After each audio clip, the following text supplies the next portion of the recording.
From the dust he lifts up the lowly. So there you are, you're 20, 21 years old, you're singing in front of the Pope and 50,000 plus. What does that feel like?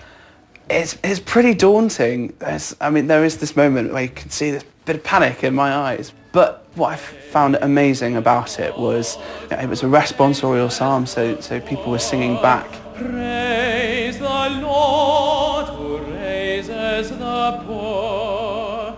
Praise the Lord who raises the poor. And what I found brilliant was what I was doing was actively helping these thousands of people in their personal worship at that moment.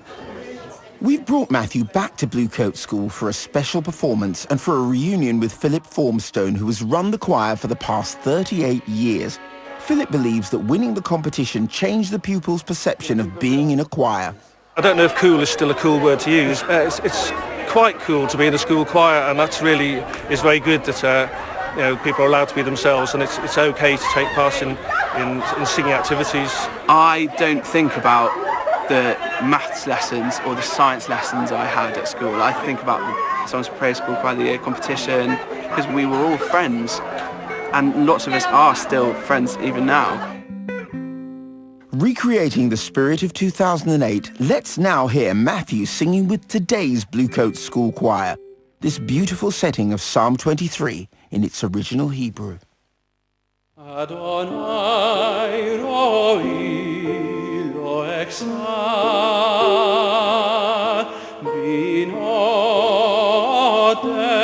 sheyabitzeni al mei menuchot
Still to come on today's programme, Andrew Lloyd Webber reveals one of his favourite hymns. Well, there are so many great melodies in hymns, and I think the melodies are the thing that obviously I would go for. And here is a wonderful example of a hymn set to a lovely melody.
Now rapping, a mix of the spoken word, singing, poetry and rhythm, isn't the first genre of music that comes to mind when we think about worshipping God.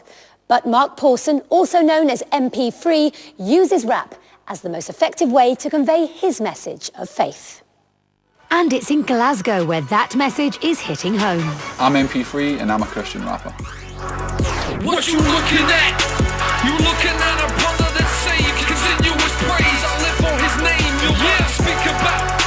I'm only speaking words of the truth. Don't speak of that rubbish the world listen to. Rap music traditionally talks about violence, it talks about the glorification of sexual abuse, it talks about the glorification of drug abuse. When I'm writing my songs, obviously a lot of the inspiration comes from the Bible because I want to try and communicate what that message is.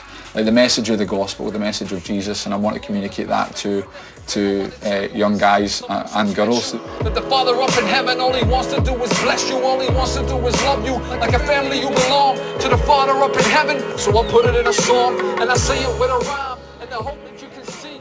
It did get to a point in my life where I thought this could turn for the worst here. I remember specifically I was staying in Glasgow in a place called Ardennes, staying with my girlfriend Gemma at the time, who's now my wife, and I ended up, the police came to my door and I got arrested for something that I'd done. And they took me down to Greenock prison, and when I got out, it was Gemma's dad who came and picked us up again. Being a father now of 3 daughters, if my daughter said to me, can you go and pick up my boyfriend from prison, you'd be like, no, like there's not a chance, don't go anywhere near him, stay away from him. But he was like, listen, it's all right, don't worry about it, like these things happen. And I found that there was something very different in him, and it was his faith. I didn't know that at the time, but it was his faith. So when I actually started to learn, I suppose, a bit about God and about the Bible and about how God created us for a plan and a purpose, that's really when my faith started to grow, and I thought, you know what, this makes sense. So that's how, I suppose, I came to my faith. That was when I was about 21. You can show me all of the things in the world and still it won't persuade me. Never gonna go back, gotta let you know that Jesus.